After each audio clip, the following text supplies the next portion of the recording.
안녕하세요.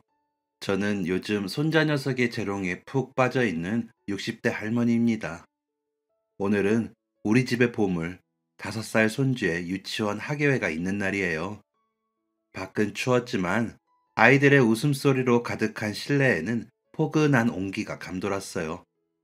사랑하는 아이들을 응원하기 위해 온 가족들 덕분에 분위기가 참 따뜻하게 느껴졌어요. 선생님의 율동을 보고 열심히 따라하는 아이들의 모습을 보니 흐뭇한 미소가 절로 지어집니다. 딸과 함께 신나게 박수를 치면서 응원하다 보니 어느덧 우리 손자의 차례가 되었어요. 엄마, 우리 도윤이 반 이제 나오나 봐. 아참, 동영상 찍어야지. 엄마는 사진 많이 찍어줘. 걱정을 마셔. 진작 준비하고 있었으니까. 어머, 우리 도윤이 좀 봐. 무대에 우리 도윤이밖에 안 보여. 누구 손자인지 인물 한번 훤하네. 나 닮아서 인물이 좀 잘나야지. 도윤아, 엄마 여기 있어. 손주는 무대로 나오면서 저와 딸을 발견하고는 우리를 향해 힘차게 손을 흔들었습니다. 제법 큰 무대에서 공연하는 건데 떨리지도 않는지 씩씩한 모습이었어요. 친구들과 함께 대열을 맞춰 작은 몸짓으로 열심히 하는 손자의 모습을 보는데 어찌나 기특하던지. 요 며칠 집에서 시도 때도 없이 연습했던 효과를 톡톡히 보는 것 같았어요. 손자가 같이 연습해달라고 난리를 피운 덕에 요 며칠 몸을 흔드느라 여기저기 파스의 힘을 빌리긴 했지만 훌륭하게 무대를 해내는 손자의 모습에 아픔 따위는 완전히 잊어버렸습니다. 딸은 아들의 귀여운 모습을 하나도 놓치지 않겠다는 일념으로 동영상을 찍느라 바빴고 저는 집에서 만들어 온 응원 도구를 흔들며 손자가 긴장하지 않도록 그 누구보다 신나게 응원했어요.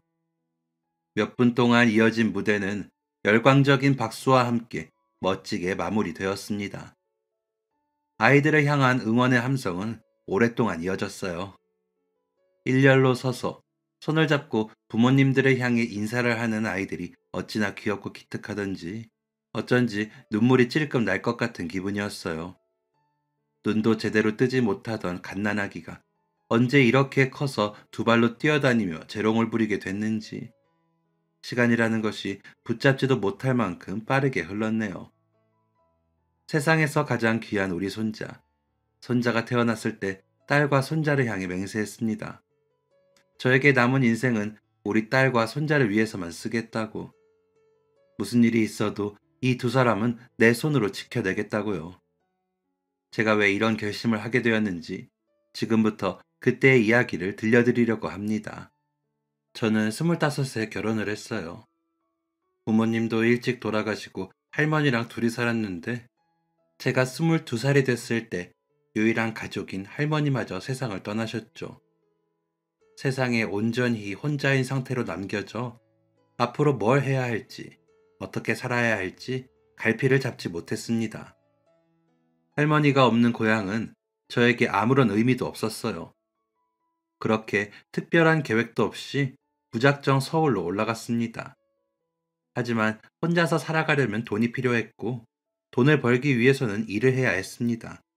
그러다 제가 지내던 고시원 근처에 있는 한 식당에서 일을 하게 되었어요.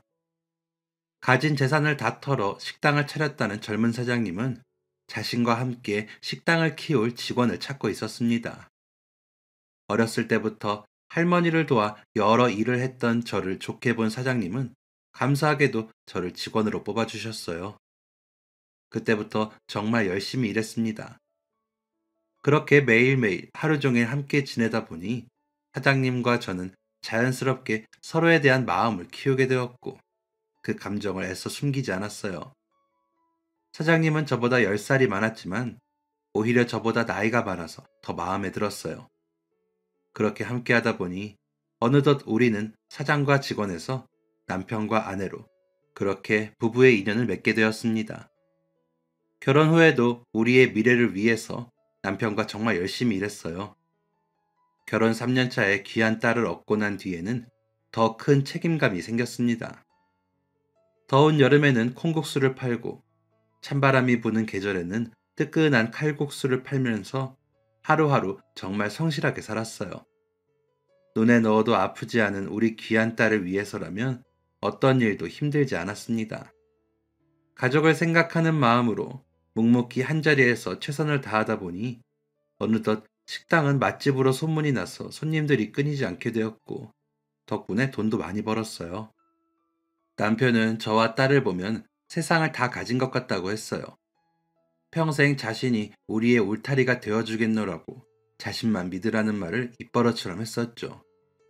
하지만 여느 때와 다름없던 어느 새벽 아침, 출근길에 갑자기 쓰러진 남편은 끝내 의식을 찾지 못했고 마지막 인사 한마디 없이 우리 곁을 떠나고 말았습니다. 그때 우리 딸은 겨우 8살이었어요. 어렸지만 아빠가 없다는 것의 의미를 정확하게 알고 있을 나이였죠. 사랑하는 사람을 떠나보내는 것은 아무리 해도 적응이 되지 않았습니다.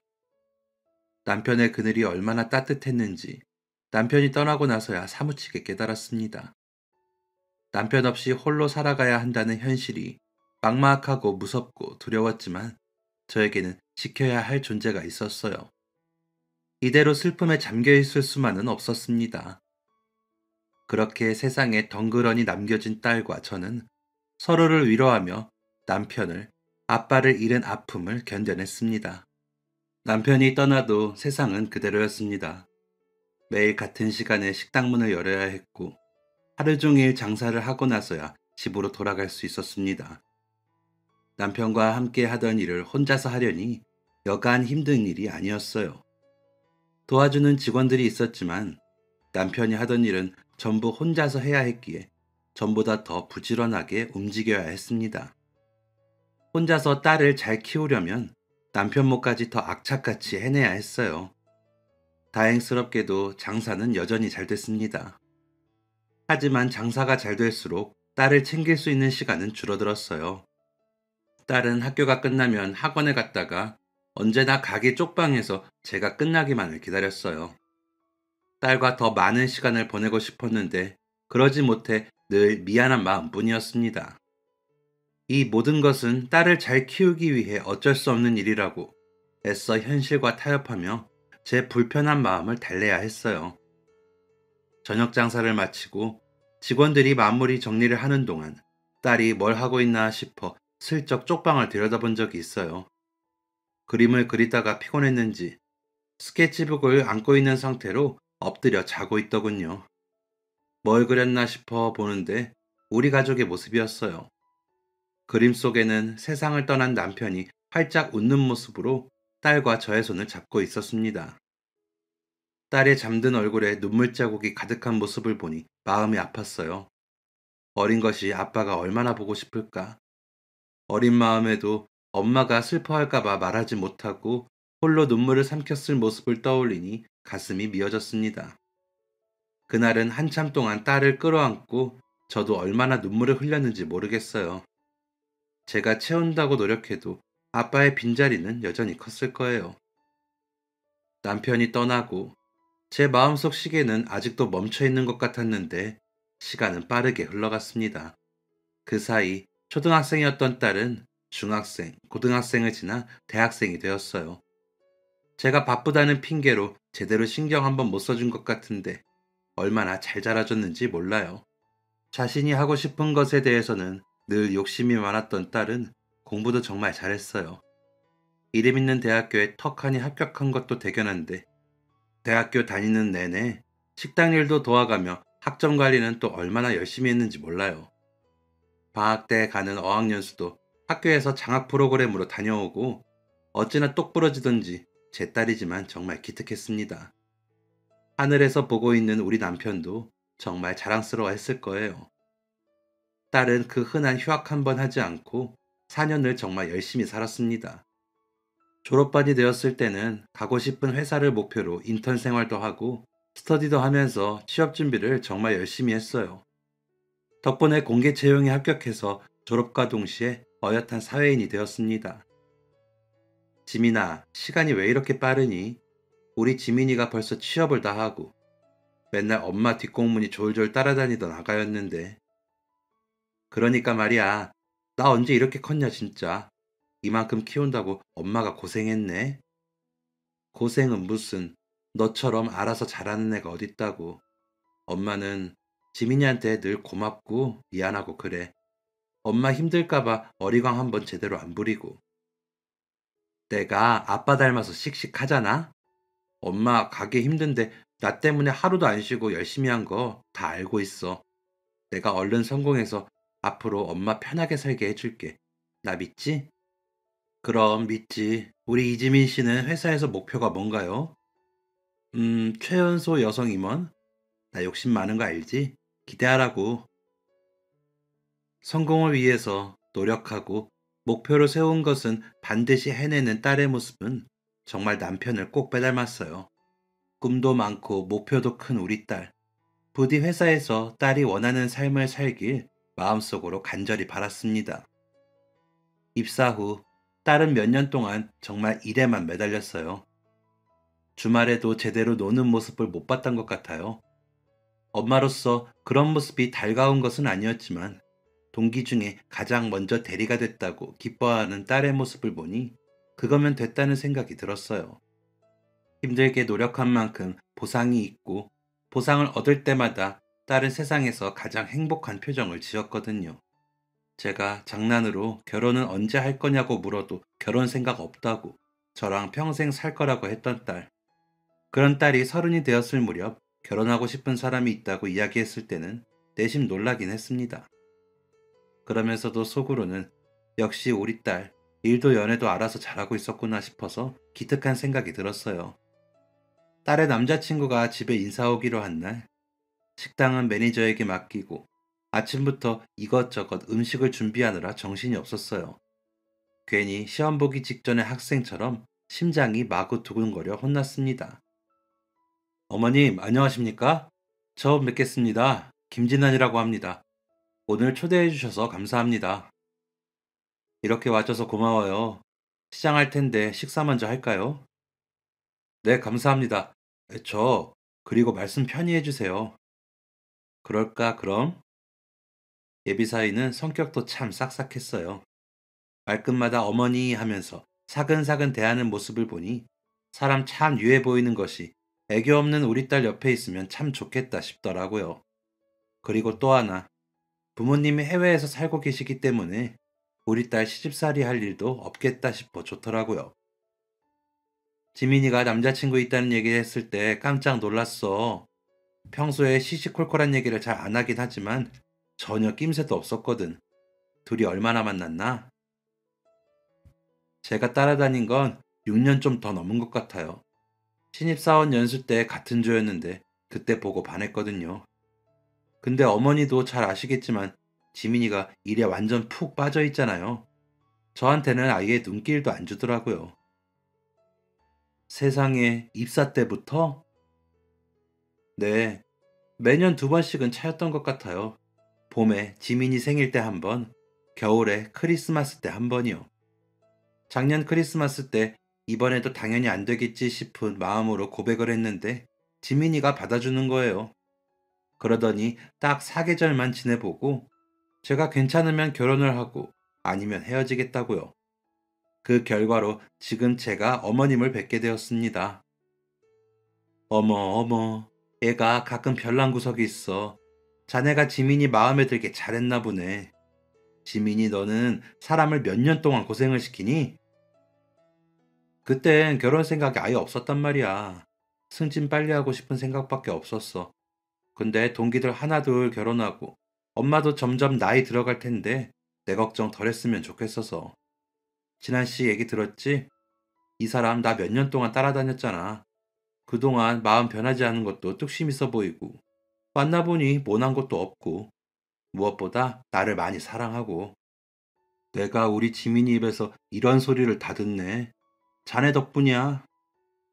저 그럼 이제 어머님이 아니라 장모님이라고 불러도 될까요? 사람 참. 그래, 김서방. 우리 지민이 앞으로 잘 좀 챙겨줘. 어렸을 때 지 아빠 잃고 자기가 아빠 노릇 해야 된다고 철도 일찍 들었고 뭐든지 무리해서 하려고 하는 아이야. 이제는 자네가 잘 좀 품어주게. 걱정하지 마십시오. 무슨 일이 있어도 제 목숨을 바쳐서라도 지민이는 꼭 지켜내겠습니다. 앞으로 제가 지민이의 남편이자 아빠 같은 존재가 되어주겠습니다. 장모님. 사위는 시종일관 자신감이 넘쳤습니다. 딸에 대한 마음만큼은 그 누구보다 크다며 저에게 앞으로는 아무런 걱정하지 말라고 이야기했어요. 열정이 좀 과하다 싶었지만 그만큼 딸에 대한 애정이 크게 느껴져서 조금은 안심이 되었습니다. 저에게 열변을 토하는 사위를 바라보는 딸의 눈빛이 따뜻하게 보였기 때문에 저는 두 사람이 정말 아름다운 한 쌍이 되었으면 좋겠다는 마음으로 기꺼이 결혼을 허락했습니다. 딸은 우리 집에서 차로 10분이면 가는 가까운 거리에 신혼집을 얻었어요. 갑자기 혼자 지낼 저를 걱정하는 딸의 마음을 사위가 배려해준 덕분이었죠. 평생을 한 집에서 살았던 딸이 제품을 떠난다는 생각에 저도 모르게 한동안 우울했던 것이 사실이었는데 결혼해서도 가깝게 지낼 수 있어서 정말 다행이었어요. 해외에 있는 자신의 부모 대신 저를 부모로 생각하며 살겠다는 사위에게도 무척 고마웠습니다. 딸과 사위는 퇴근 후 집에 돌아가기 전 종종 제 식당에 들러 저녁을 해결하곤 했습니다. 회사에서 고생하고 집에서 또 저녁을 차려 먹으려면 얼마나 고생이에요. 이렇게 하면 딸 얼굴도 보고 딸과 사이는 집에 가서 쉬기만 하면 되니까 좋은 일이라고 생각했죠. 그렇게 두 달쯤 지났을까. 딸이 혼자 오는 날이 많아졌어요. 딸과 사이는 팀이 달라서 맡은 프로젝트에 따라 퇴근 시간도 많이 달랐거든요. 한참 사위네 팀에서 하는 일이 바빠져서 야근을 많이 하게 됐다며 딸만 와서 저랑 밥도 먹고 식당 일도 도와주었어요. 매일 야근하는 사위가 안쓰러워 저는 사위가 좋아하는 반찬을 몇 개 만들어 딸에게 보내는 것으로 마음을 표현하곤 했습니다. 그런데 언젠가부터 딸이 혼자 와서 밥을 먹고 있으면 얼마 지나지 않아 사위가 가게 안으로 헐레벌떡 들어오는 날이 많아졌어요. 김서방, 오늘 야근한다고 하지 않았나? 네, 그런데 장모님 밥도 그립고 지민이도 보고 싶어서 잠깐 나왔어요. 먹고 지민이 집에 데려다주고 다시 들어가서 일하려고요. 아주 못 말리는 사랑꾼 납셨어. 아시잖아요. 저 한시라도 지민이 못 보면 눈에 가시 돋는 거. 왔으면 빨리 밥 먹어. 딸을 보는 사위의 눈에서는 여전히 꿀이 뚝뚝 떨어졌지만 이번 같은 일이 여러 번 반복되자 딸의 표정은 어딘가 떨떠름해 보였습니다. 그때만 해도 딸이 일에 있어서 워낙 칼 같은 면이 있으니 야근하다가 온 남편의 모습이 못마땅한가 보다 싶었어요. 사위가 출장을 가거나 주말에 출근을 하게 되는 날에도 딸은 저와 함께 시간을 보냈어요. 손님이 많은 시간에는 식당 일을 돕기도 하고 근처 카페에서 책을 읽기도 했죠. 그러다 졸음이 찾아오면 어렸을 때 늘 시간을 보냈던 쪽방에서 단잠을 자기도 했어요. 딸이 저와 있을 때면 사위에게서는 늘 전화가 왔습니다. 한 시간에 한 번은 전화가 왔던 것 같아요. 딸은 그런 사위의 전화가 귀찮은지 짜증을 내면서 저한테 대신 받으라며 전화기를 건네기도 했습니다. 벌써 신랑이 귀찮니? 아니, 좀 심해. 내가 잠시도 자기랑 떨어져 있는 걸 못 본다니까. 김서방이 너를 좀 사랑하니? 소 닭 보듯 하는 것보다 백배천배 낫다. 엄마, 나 알잖아. 나만의 시간도 필요한 거. 근데 너무 나만 봐. 집에서도 회사에서도 밖에서도. 그래서 좀 답답해. 엄마 귀에는 사랑을 너무 받아서 배가 부르다 못해 터지는 소리로 들리는데 시도 때도 없이 딸만 찾는 사위. 그런 사위를 귀찮아하는 딸. 제 눈에는 이 모습들이 그저 예쁘게만 보였어요. 처음 보는 딸의 사랑투정이 귀엽기까지 했습니다. 결혼 후에도 이어진 사위의 열렬한 구애 덕분인지 딸은 결혼한 지 5개월 만에 아이를 임신하게 되었습니다. 사위와 저는 축제 분위기였지만 딸은 심각했어요. 뜻하지 않게 생긴 생명은 딸에게 마냥 반가운 존재는 아니었습니다. 내년에 중요한 프로젝트를 앞두고 있는데 출산을 하게 되면 자신의 짜놓은 계획이 완전히 어긋나 버리거든요. 딸이 임신한 걸 알게 된 후부터 사위는 회사를 그만두는 게 어떠냐고 지독하게 설득했어요. 딸은 일단 출산하고 최대한 빨리 복귀해서 일하면 문제 없다는 입장이었죠. 사위는 딸 몰래 저를 찾아와 제발 딸 좀 설득해달라고 부탁을 해왔습니다. 자기들 하는 일이 워낙 스트레스를 많이 받는 일이기도 하고 자기는 어렸을 때 엄마가 바빠서 제대로 돌봐주지 못하셔서 그게 늘 서러웠다고. 이를 소중하게 생각하는 딸의 마음도 너무 잘 알지만 사위의 말을 듣고 보니 제가 딸을 키우던 시절이 떠올랐어요. 저도 딸 곁에 온전히 있지 못해서 미안한 마음을 늘 품고 살아야 했으니까요. 그 기억에 저도 딸을 설득하는데 힘을 보태고 말았습니다. 지금 생각하면 그러지 말아야 했는데 결국 딸은 오랜 고민 끝에 회사를 그만두기로 했습니다. 그때가 임신 6개월 차였어요. 회사를 그만두고 딸은 제 식당에서 시간을 많이 보냈어요. 어딘가 무기력해 보이는 딸의 모습을 보면 괜히 일을 그만두라고 했나 싶은 생각에 마음이 편치 않았습니다. 누구보다 자신의 커리어를 중요하게 생각했던 딸인데 내가 너무 쉽게 생각한 건 아닐까 후회도 했어요. 지민아, 엄마가 괜히 너를 다그쳤나? 출산 휴가랑 육아휴직 다 쓰고 천천히 생각해봐도 되는데. 아니야. 회사에서 알게 모르게 눈치도 많이 보였고 몇 년 동안 일만 했는데 이 기회에 나도 좀 쉬는 거지. 그리고 걱정하지 마. 아이 낳고 적응되면 나 다시 일할 거니까. 그래, 우리 딸. 엄마는 우리 딸 믿어. 힘들면 언제든 엄마한테 얘기해. 알겠어요. 어? 엄마 전화 오는 것 같은데? 누구지? 김서방이네? 이젠 엄마한테 전화를 하네? 응? 뭐라고? 여보세요? 김서방, 나 지민이랑 같이 있지. 왜? 딸이 퇴사한 뒤로 사위에게 전화가 자주 왔습니다. 어떤 날은 오전 10시, 어떤 날은 오후 1시, 어떤 날은 오후 4시, 대중 없이 걸려왔어요. 주로 식사했냐, 뭐 하고 있냐, 딸이 왔냐는 내용의 안부 연락이었죠. 식당 직원들은 장모를 이렇게 챙기는 사위가 어딨냐며 하나같이 부러워했습니다. 저도 주변에 이런 부러움이 싫지 않았어요. 한결같은 사위의 모습을 볼 때마다 마음이 뿌듯했습니다. 출산일이 다가올수록 딸은 몸도 무겁고 만사가 귀찮다며 집에만 있었어요. 요즘에는 산후 우울증 말고 산전 우울증도 있다던데 혹시 우리 딸도 그런 건가 싶어 여간 신경이 쓰이는 게 아니었죠. 제가 눈치를 살필 때마다 딸은 괜찮다고 걱정 말라고 했지만 괜히 마음이 찜찜했어요. 그렇게 걱정스러운 날들이 이어지던 어느 밤 딸에게 전화가 왔습니다. 딸은 다 넘어가는 목소리로 통증이 시작된 것 같다며 말했어요. 사위는 어디 있냐고 물었더니 모르겠다며 엉엉 울고 있었어요. 놀란 저는 전화를 끊지 않고 곧바로 딸의 집으로 달려갔습니다. 급하게 주차를 마치고 집으로 들어가려는데 아파트 입구 옆쪽에 사위의 모습이 보였습니다. 그렇게 끔찍하게 사랑하는 아내는 다 죽어가는 줄도 모르고 저기서 뭘 하나 싶어 부르려는데 완전히 취한 목소리로 누군가와 통화를 하고 있었어요. 그래, 아내 출산만 하면 다 끝나. 나도 그만하고 싶어. 대체 저게 무슨 소리지? 출산하면 뭐가 끝난다는 거고 뭘 그만하고 싶다는 걸까? 더 듣고 싶었지만 사위는 통화를 끝내고 비틀거리며 집으로 들어갔습니다. 저도 서둘러 사위를 따라 들어갔어요.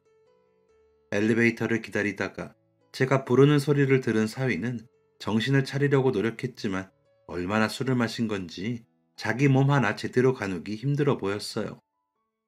집에 도착해보니 딸은 진통 때문에 괴로워하고 있었고 저는 서둘러 딸을 데리고 나왔습니다. 술에 취해 아직도 상황 파악을 하지 못하는 사위에게는 술 좀 깨면 병원으로 바로 오라는 말을 남기고 곧바로 병원으로 향했습니다. 병원에 도착한 딸은 곧바로 의료진의 도움을 받았고 12시간이 넘는 진통 끝에 손자를 낳았습니다. 사위는 정신을 차리자마자 병원으로 출발했고 다행히 딸이 출산하기 전 병원에 도착했어요. 자신의 아들을 본 사위는 감격했는지 한동안 눈물을 흘렸습니다. 자네는 어제 무슨 술을 그렇게 마셨나? 죄송합니다, 장모님. 이제 아빠가 된다고 생각하니까 마음이 너무 벅차서. 이제 애 아빠인데 더 책임감 있게 행동해야지. 네, 앞으로는 그럴 일 없을 거예요. 그런데 장모님, 우리 아기 누구 닮은 것 같아요? 저랑 닮은 것 같나요? 눈 두 개, 콧구멍 두 개, 입 한 개. 자네랑 똑같네. 원래 이때는 누구 닮았는지 몰라. 조금만 지나봐. 금방 자네 얼굴도 나오고 지민이 얼굴도 나올 거야. 그렇겠죠? 손자를 만난 감격에 젖어 사위의 만취통화는 완전히 제 머릿속에서 사라졌습니다. 딸은 퇴원과 동시에 사위가 예약한 최고급 산후조리원에 입소했습니다. 산후조리원 비용은 제가 대주겠다고 했는데 고생한 아내를 위해 자신이 선물하고 싶다는 사위의 기특한 마음에 제 마음이 또 녹았어요. 조리원은 남편만 면회가 가능한 곳이라 저는 3주 동안 영상통화로만 딸을 만나야 했어요. 우리 딸, 우리 손자, 조금이라도 더 좋은 곳에서 편히 쉴 수 있다면 한동안 못 만나는 것쯤이야 얼마든지 참을 수 있었어요. 그렇게 3년 같았던 3주가 흐르고 딸과 손자는 조리원에서 퇴소하고 집으로 돌아왔습니다. 이날은 제가 먼저 집에 들러 집도 좀 치우고 딸 먹일 음식도 미리 준비했어요. 딸은 저를 보자마자 엄마도 이렇게 힘들었냐며 눈물을 글썽거렸어요. 엄마가 그냥 되는 건 줄 알았어? 아기를 낳고 보니까 이제 엄마 마음을 좀 알겠어. 엄마, 고마워. 우리 딸 엄마 되더니 철들었네. 배고프지? 엄마가 밥 해놨어. 어디 우리 손자 얼굴 좀 볼까? 장모님, 우리 아들 진짜 잘생겼죠? 그러네. 봐, 자네 얼굴 있지? 코가 아주 자네를 쏙 빼닮았네. 매일매일 얼굴이 다를 거야. 그러니까요. 진짜 신기해요. 제가 손자를 바라보며 사위와 웃고 있는 동안 딸은 제가 끓인 미역국을 먹었어요. 사위는 회사에 일이 있어 먼저 나가고 저는 딸의 몸을 살폈습니다. 아이 낳고 몸 이곳저곳 아프지 않은 곳이 없었을 텐데 저 작은 몸으로 아이를 낳았다니 참 기특하고 대견했어요. 지민아, 고생했어. 이제 완전히 새로운 인생을 살게 될 거야. 응, 엄마. 아이 태어났으니까 이제 정말 행복할 거야. 나 정말 잘 살 거야. 지금처럼만 잘 살면 돼. 아이 생각하면서 항상 책임감 있게 그렇게 살면 돼. 행복할 거라고, 잘 살 거라고 말하는 딸의 모습은 어딘가 비장한 모습이었습니다. 딸의 모습을 보니 31년 전 딸을 낳았을 때 제가 떠올랐어요.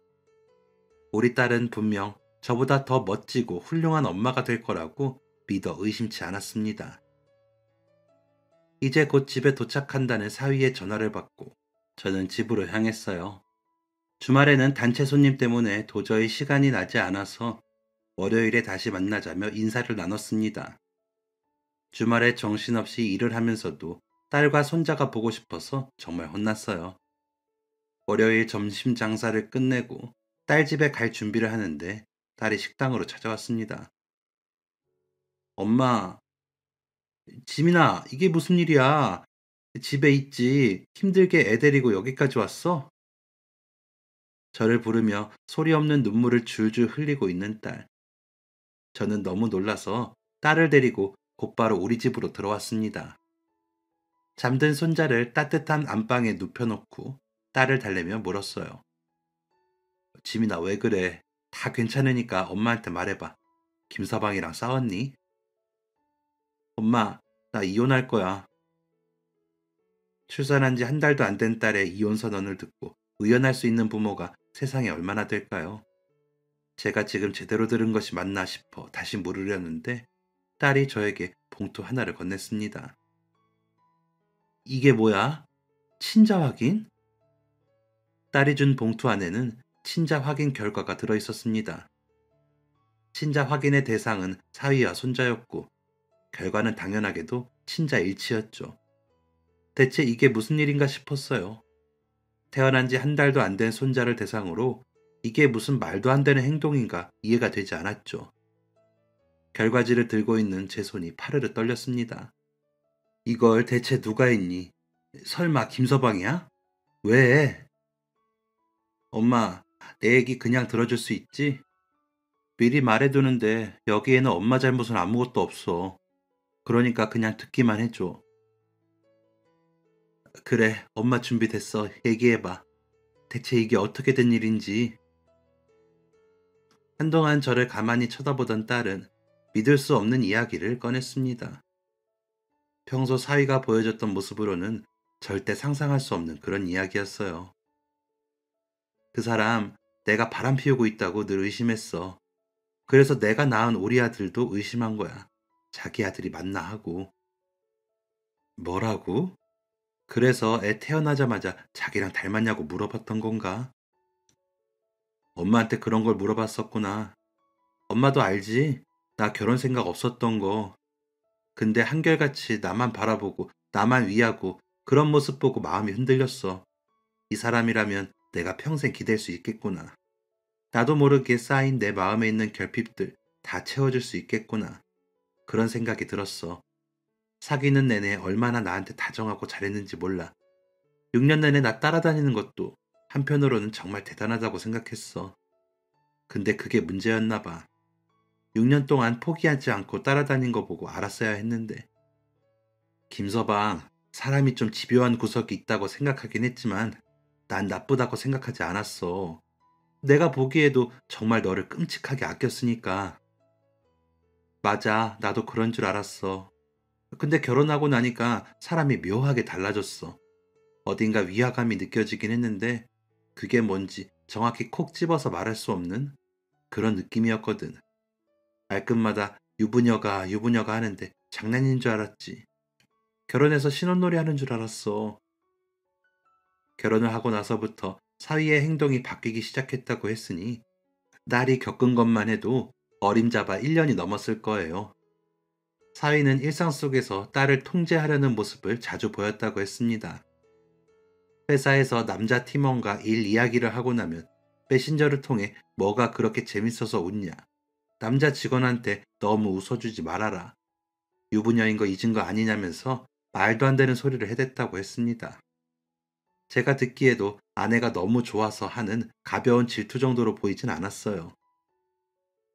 회식을 하거나 야근하는 날이면 내 휴대폰을 몰래 훔쳐보더라. 나야 뭐 잘못한 것도 없고 그냥 하고 싶은 대로 하라고 뒀어. 근데 나도 모르는 사이에 내 휴대폰에 위치 추적 어플까지 깔아놨더라고. 처음엔 몰랐거든. 근데 이상하게 점심시간에 동료들이랑 구내식당 말고 밖에서 먹으면 꼭 그 식당 앞을 지나가는 거야. 그러면서 누구랑 먹는지 확인을 하더라. 뭔가 이상해서 보니까 어플이 깔려 있었어. 그날은 도저히 못 참고 뭐라고 했어. 그랬더니 다 나를 사랑해서 그러는 건데 왜 자기 마음을 모르냐고 계속 가스라이팅을 하는 거 있지? 그거 의처증 아니니? 맞아. 그것도 중증이지. 나 회사 관둔 것도 그 사람 감시가 지겨워서 그런 것도 있어. 내가 아니라는데 겉으로는 믿는 척 하면서 계속 회사에서 내 주변 맴돌면서 귀찮게 했거든. 동료들이 사랑꾼이네 뭐네 했지만 다들 말만 그렇게 했지 알았을 거야. 그 사람 이상한 거. 내 사위가 의처증이라니. 내 딸이 의처증에 걸린 남편한테 시달리고 있었다니. 말도 안 되는 상황에 머리가 어지러질했습니다. 회사 그만두니까 그 사람도 좀 잠잠해졌어. 애태교 생각해서라도 그 결정이 맞았구나 싶었어. 그런데 나 혼자 집에 있을 때 무슨 일이 생길까봐 무섭다는 핑계로 홈캠을 설치하더라. 거실에만 두는 거니까 그러라고 했어. 그래서 내가 나갈 때마다 엄마한테 전화했던 거야. 진짜 엄마한테 간 건지 확인하려고. 내 안부를 물으려고 했던 게 아니고 네가 여기 왔는지가 궁금했던 거구나. 세상에 그런 미친 사람이. 그래도 그 사람은 하고 싶은 대로 해줬더니 많이 얌전해졌었어. 갑갑하긴 했지만 내가 떳떳하다는 걸 보여주면 정상인으로 돌아왔으니까. 그땐 바보같이 그걸로 됐다고 생각했어. 근데 출산 한 달 전쯤인가 산책하다가 정말 우연히 대학교 동창 남자애를 만났어. 결혼해서 이 동네로 이사 왔다고 하더라고. 반가워서 자주 만나자. 뭐 이런 인사만 나눴는데 그걸 보고 그 사람 완전히 눈이 돌아가 버렸어. 솔직하게 말하면 봐준다면서 자꾸 있지도 않은 사실을 말하라고 하질 않나. 뱃속의 아이는 자기 아이 맞냐는 소리를 하지 않나. 도저히 안 될 것 같아서 이럴 거면 그냥 헤어지자고 했더니 또 무릎 꿇고 싹싹 빌더라. 이건 아니라고 생각 들었지만 한 달 뒤에 아이도 태어나고 그럼 저 사람도 달라지지 않을까 기대를 했던 것 같아. 일이 이렇게까지 되는 동안 딸은 저에게 한마디 말도 하지 못하고 이 모든 고통을 혼자서 견디고 있었습니다. 딸을 매일 들여다보면서도 어떻게 이렇게까지 아무것도 모를 수 있었는지 스스로가 원망스러웠어요. 지민아, 이런 일이 있었으면 엄마한테 진작 얘기를 했어야지. 혼자서 이렇게 끙끙 앓고 이제야 알게 된 엄마 마음은 어떨 것 같니? 엄마, 엄마 탓 아니라고 했지. 나도 믿고 싶지 않았던 것 같아. 내가 선택한 그 사람을 완벽한 남편이자 완벽한 아빠로 생각했으니까. 내가 나를 속여가면서까지 아니라고 생각하고 싶었어. 근데 조리원에 있을 때 신자하긴 했다는 걸 알고 나니까 갑자기 피가 식더라. 이제야 정신이 들었어. 더 빨리 끊어냈어야 했는데. 아, 그럼 혹시 뭐가? 아니, 너 출산 전날 김서방 연락 안 된다고 나한테 전화했잖니. 그때 김서방이 아파트 입구에서 잔뜩 취해서 누구랑 통화를 하는데 네가 출산만 하면 다 끝난다. 뭐 이런 소리를 했거든. 이게 뭔 소린가 싶기도 하고 너무 정신이 없어서 깜빡 잊었는데 이제 생각이 났네. 그때 말한 끝난다는 게 그럼 애 태어나면 친자 확인을 한다는 소리였나? 그럼 바람핀 건지 아닌지 알게 되니까 다 끝난다고. 세상에 무슨 그런. 아휴, 진짜 끼리끼리 논다더니 꼭 자기 같은 놈들이랑만 어울리나 보네. 이제 모든 상황을 알게 됐으니 딸의 이혼을 말릴 이유도 필요도 없었습니다.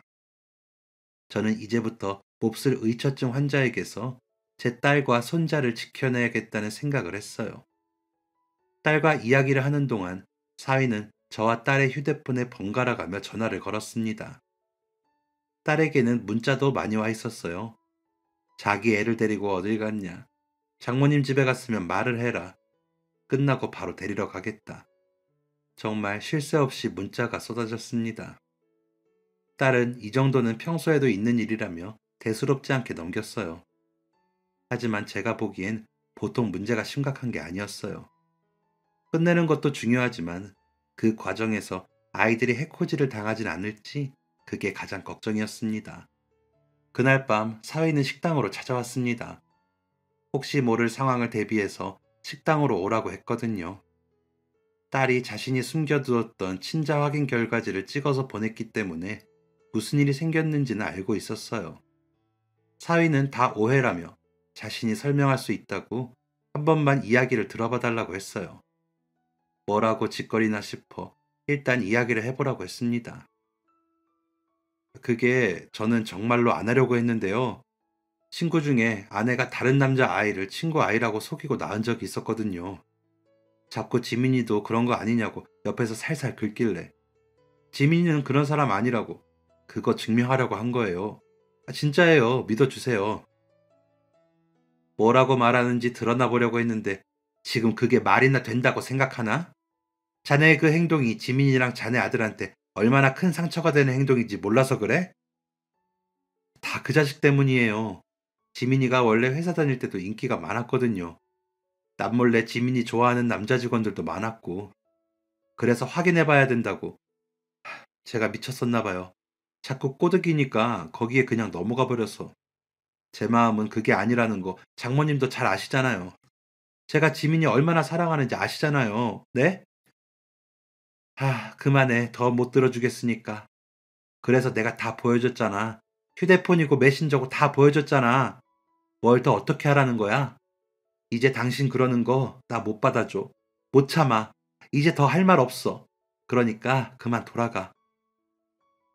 왜 내 마음을 몰라? 내가 너한테 얼마나 잘했는데. 뭐야? 설마 그새 딴 놈이랑 눈 맞았어? 맞네. 그런 거지? 야, 당장 그 손 안 놔? 의처증 환자인 사위는 제 딸의 손목을 거칠게 잡으면서 흔들었어요. 자신의 마음을 받아주지 않으면 당장이라도 어떻게 할 것처럼 위협적인 행동이었습니다. 제 말은 들은 척도 하지 않고 힘으로 딸을 제압하려는 사위의 모습에 저는 당장 경찰에 신고를 했습니다. 다행히 근처 순찰 중이던 경찰이 곧바로 출동했고 사위는 그대로 경찰서로 연행됐습니다. 사위가 떠나고 딸은 주저앉아 엉엉 울었어요. 저는 딸을 안아주며 괜찮다고 다독였습니다. 그러다 오랫동안 붙잡혀 있던 손목이 걱정되어 보는데 정말 기절하는 줄 알았습니다. 손목에는 색깔이 다양한 멍자국이 그대로 남아 있었어요. 저놈이 손댄 게 이번이 처음이 아니구나. 할 수만 있다면 지금 당장 저 의처증 환자를 따라가서 갈기갈기 찢어버리고 싶은 마음이었습니다. 그동안 혼자서 얼마나 괴로웠을까요? 저는 소리도 내지 못하고 울고 있는 딸을 위해서 제가 할 수 있는 일을 하기로 했습니다. 다음 날 가장 유명하다는 이혼 전문 변호사를 만나 상담을 진행했습니다. 변호사는 그동안 딸이 지우지 않고 모아놓은 자료가 큰 도움이 될 거라며 걱정 말라고 했어요. 그러면서 손목에 남아있는 폭력의 증거를 보고 접근 금지 신청도 할 수 있게 도와주었습니다. 우리가 소송을 준비하는 동안에도 의처증 환자에게서는 매일 어마어마한 양의 문자가 쏟아졌습니다. 이대로 자신이 가만히 있을 줄 아느냐며 협박하다가 다시 돌아오면 아무 일도 없었던 것처럼 받아주겠다고 회유를 하기도 했어요. 자기 마음을 정말 모르냐고, 다 사랑하기 때문에 그러는 거라며 여전히 가스라이팅도 했습니다. 아들이 보고 싶다고 눈물로 호소할 때도 있었어요. 더 이상 연락하면 스토킹으로 신고하겠다는 말을 듣고 나서야 문자 폭탄은 멈췄지만 딸에게는 하루에 한 번은 자신의 잘못을 뉘우치는 문자를 보내면서 제발 이혼만은 하지 말아달라고 빌었어요. 저와 딸은 이혼 소송을 멈추지 않았습니다. 의처증으로 이혼하는 것은 생각보다 시간이 오래 걸리는 일이었어요. 하지만 갓 태어난 우리 손자를 위해서도 그동안 고통을 혼자 감내한 우리 딸을 위해서도 반드시 마무리를 지어야 했습니다. 딸은 그동안 있었던 일들을 날짜별로 정리하고 증거들을 제출했어요. 그동안 받은 신체적, 정신적 폭력의 증거를 하나도 빠짐없이 세상에 공개했습니다. 상대방은 억울하다며 항소를 해왔어요. 딸과 헤어질 수 없다며 끝까지 포기하지 않았죠. 의처증 환자의 집념 때문에 소송은 2년 가까이 진행됐지만 결국 딸은 이혼을 하게 되었습니다. 자유의 몸이 된 후 딸에게는 문자가 한 통 도착했습니다. 보낸 사람은 당연히 그 의처증 환자였어요. 문자에는 딸을 진짜 사랑하는 사람은 자신밖에 없으며 세상 어디에 가도 자신 같은 남자는 만나지 못할 거다. 자신이 아들의 아빠임을 잊지 말라는 내용이 담겨 있었습니다. 딸은 이혼 소송을 진행하고 처음으로 답장을 썼어요. 그런 쓸데없는 망상을 할 시간에 병원에 좀 가라고요. 그리고 정말로 자신을 사랑한다면 이제 자신과 아이 앞에 다시는 나타나지 말라고요. 그 문자를 끝으로 딸은 의처증 환자에게서 완전히 자유로워졌습니다. 손자가 갓난아기였을 때 소송을 시작했는데 다 끝나고 나니 우리 손자도 훌쩍 자라 있었습니다. 부디 우리 손자만큼은 아무런 상처 없이 잘 자랐으면 좋겠다는 마음만 들었습니다. 지민아, 정말 애 많이 썼다. 앞으로 널 힘들게 하는 사람은 그게 누구건 엄마가 절대 그냥 두지 않을 거야. 다 엄마 덕분이야. 엄마가 없었다면 나 소송 포기했을지도 몰라. 엄마가 나랑 우리 도윤이 행복할 수 있게 옆에서 도와줘서 여기까지 올 수 있었어. 고마워. 엄마는 아직도 네가 혼자 견뎠을 걸 생각하면 마음이 너무 아파. 엄마가 걱정할까봐 말도 못하고 우리 딸 마음이 얼마나 골맞을까. 아이 참 그러지 말라니까. 내가 엄마가 이렇게 생각할까봐 말을 못했던 거야. 이제 다 끝났잖아. 그러니까 우리 앞으로만 생각하자. 그래, 그래.